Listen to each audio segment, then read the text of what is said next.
ሃይ ጋይስ እንዴት ናችሁ? ምን ሆነ ከምኖመንት ስቶሪ ኦፍ ኢትዮጵያ ኤንድ ዘ ሆርን ሙሉ በሙሉ ሞጁል ቤዝ የሆነ ማብራሪያ እንሰጣለን። አጠቃላይ ሞጁሉ የሚዳስሷቸው ፖይንቶችን የምነካ ነው የሚሆነው። ስለዚህ ይህን ቪዲዮ ካያችሁ በኋላ ሞጁል ሪፌር ማድረግ አይጠበቅባችሁም። በላስት ሁለት ፓርቶች ቻፕተር 1 ጀምረን ነበር።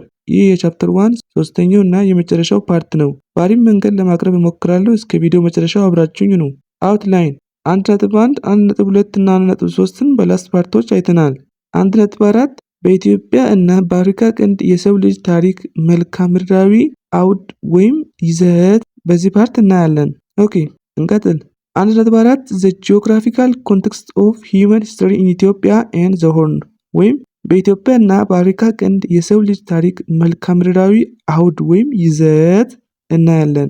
ኦኬ ኢትዮጵያ እና የአፍሪካ ቀንድ የሚለው ሀረግ የሚያመለክተው በአሁኑ ወቅት የጅቡቲ የኤሪትራ የኢትዮጵያ እና የሶማሊያ አገሮችን የያዘው የሰሜን ምስራቅ አፍሪካ ክፍል ነው። ቀጠናው በአጠቃላይ 1,882,857 ስኩዌር ኪሎ ሜትር የቆዳ ስፋት ያለው ሲሆን በዋናነትም በታላቁ የምስራቅ አፍሪካ ስምጥ ሸለቆ መፈጠር ምክንያት ወደ ላይ ከፍ ያለ ባለተራራማው ቦታዎች የተገነባ ነው። የስምጥ ሸለቆ ከቱርክ እስከ ሞዛምቢክ ድረስ የሚዘልቅና የአፍሪካ እና የአረቢያን ቴክቶኒክ ፕላቶችን መለያየት የሚያሳይ በምድር ቅርፊት ላይ ያለ ስንጥቅ ነው። የቀጠናው ዋና መልክዓ ምድራዊ ገጽታዎች በታላቁ ስምጥ ሸለቆ የተከፈሉ ሰፊ ተራራማውና ደጋማ ቦታዎቹ ሲሆኑ በዳርቻቸውም በቆላማ፣ በከፊል በረሃማ፣ በበረሃማ እና በሐሩረ ደኖች የተከበቡ ናቸው። የመሬቱ አቀማመጥ ስብጥር በአየር ንብረት፣ በተፈጥሮ እጽዋት፣ በአፈር ይዘት እና በስፍራ ዘይቤ ላይ ክልላዊ ልዩነት እንዲፈጥር አድርጓል። ልክ እንደ መልክዓ ምድራዊ ገጽታው ሁሉ በቀጠናው የሚኖሩ ህዝቦች በሚገርም ሁኔታ የተለያዩ ናቸው። በርካታ ቁጥር ያላቸው የተለያዩ ቋንቋዎች ይናገራሉ፣ የተለያዩ ሃይማኖቶች ይከተላሉ፣ በተለያዩ የመኖሪያ አይነቶች ውስጥ ይኖራሉ፣ እንዲሁም በተለያዩ የኢኮኖሚ እንቅስቃሴዎች ላይ ይሰማራሉ። ይሁን እንጂ በተመሳሳይ ጊዜ የቀጠናው ህዝቦች በምንም መልኩ ተገለው የኖሩ አይደሉም። በተለያዩ ቦታዎች ቢሆኑም በታሪክ ዘመናት ሁሉ እርስ በርስ ይገናኙ ነበር። ስለሆነም የአንድ አካባቢ ህዝብ ከሌላው ለይተው የሚያሳዩት ብዙ ነገሮች እንዳሉ ሁሉ የኢትዮጵያና የአፍሪካ ቀንድ ህዝቦች የጋራ ታሪክ የሚጋሩባቸው በርካታ መስኮች አሉ። የኢትዮጵያና የአፍሪካ ቀንድ ታሪክ በንግድ፣ በስደት፣ በጦርነት፣ በባርነት፣ በቅኝ ግዛት እንዲሁም በመንግስታዊ ስርዓቶች መነሳትና መውደቅ አማካኝነት ከሌሎች ጋር በተደረጉ ግንኙነት ቅርጽ ይዘዋል።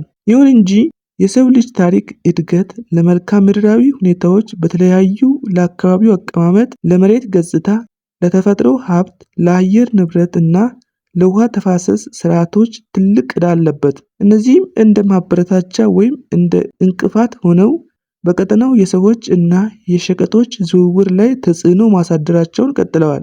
በዚህ ክፍል የቀጠናው መልክዓ ምድራዊ አቀማመጥ ሰዎች በሚኖሩበት እና ራሳቸውን በማህበረሰቡ ደረጃ በሚያደራጁበት መንገድ ላይ ያለውን ተጽዕኖ እናጠናለን። ከዓለም ላይ ካሉ ሌሎች ቦታዎች አቀማመጦች አንጻር ያለው የቦታ አቀማመጥ ታሪክ በሚገልጽበት መንገድ ላይ ከፍተኛ ተጽዕኖ ያለው አንዱ መልክዓ ምድራዊ ሁኔታ ነው። ኢትዮጵያና የአፍሪካ ቀንድ በአንድ በኩል በቀይ ባህር፣ በኤደን ባህረ ሰላጤ እና በሂንድ ውቅያኖስ መካከል፣ በሌላ በኩል ደግሞ በአሁኑ የሱዳንና የኬንያ ምስራቃዊ ድንበሮች መካከል ይገኛሉ። ከጥንት ጀምሮ ቀይ ባህርና የኤደን ባህረ ሰላጤ ሰሜን ምስራቅ አፍሪካን ከምስራቃዊ ሜዲተሪያን፣ ከቅርብና መካከለኛው ምስራቅ ከህንድ እና ከሩቅ ምስራቅ ጋር አገናኝቷል። በተመሳሳይ ሁኔታ የህንድ ውቅያኖስ ምስራቅ አፍሪካን ከቅርብና መካከለኛው ምስራቅ ከህንድና ከሩቅ ምስራቅ ጋር አገናኝቷል። በሰው ልጅ ታሪክ ላይ ከፍተኛ ተጽዕኖ ያሳደረው ሌላው መልክዓ ምድራዊ አካል የውሃ ተፋሰስ ስርዓት ነው።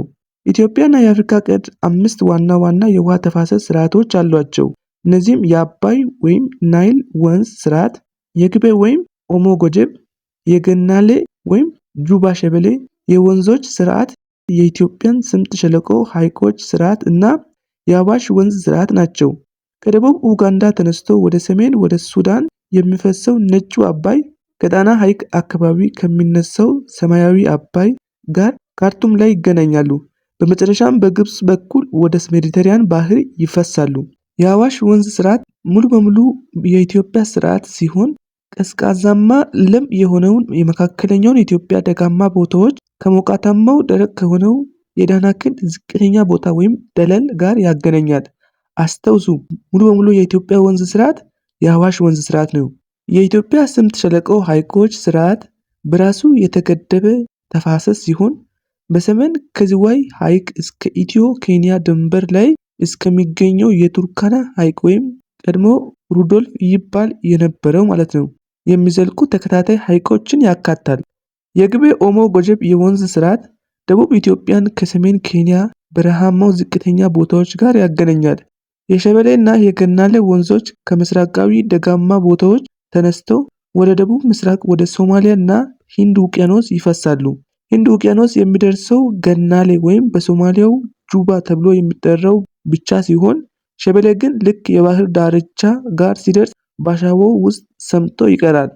ከላይ የተጠቀሱት የውሃ መፋሰሻዎች በቀጠናው ውስጥ በሚኖረው ህዝቦች ህይወትና ታሪክ ውስጥ በጣም አስፈላጊ ናቸው።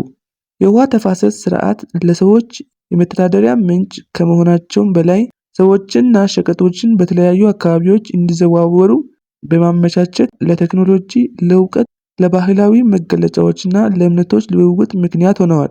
ስለሆነም የኢትዮጵያና የአፍሪካ ቀንድ የውሃ ተፋሰስ ስርዓቶችን ማጥናት በተለያዩ ተፋሰሶች ውስጥ በሚኖሩ ህዝቦች መካከል ያለውን ግንኙነት በትክክል ለመረዳት ወሳኝ ነው። ኢትዮጵያና የአፍሪካ ቀንድ በሶስት ዋና ዋና ልዩ አካባቢ ቀጠናዎች ሊከፈሉ ይችላሉ። አንድ ሰፊው የምስራቃዊ ቆላማ አካባቢ የሰሜኑ ምስራቅ ኤሪትራን ጠባብ የባህር ዳርቻን ይሸፍናል። ቀስ በቀስ እየሰፋ ይሄዳል እና ወደ ደቡብ ይወርዳል። አብዛኛውን የኤሪትራ ቆላማ አካባቢ ሳህል፣ ዳናክል በረሃ፣ የታችኛው አዋሽ ሸለቆ እና በጅቡቲ ሪፐብሊክ ሰሜን ምስራቅ የሚገኘውን ደረቅ መሬት ያካታል።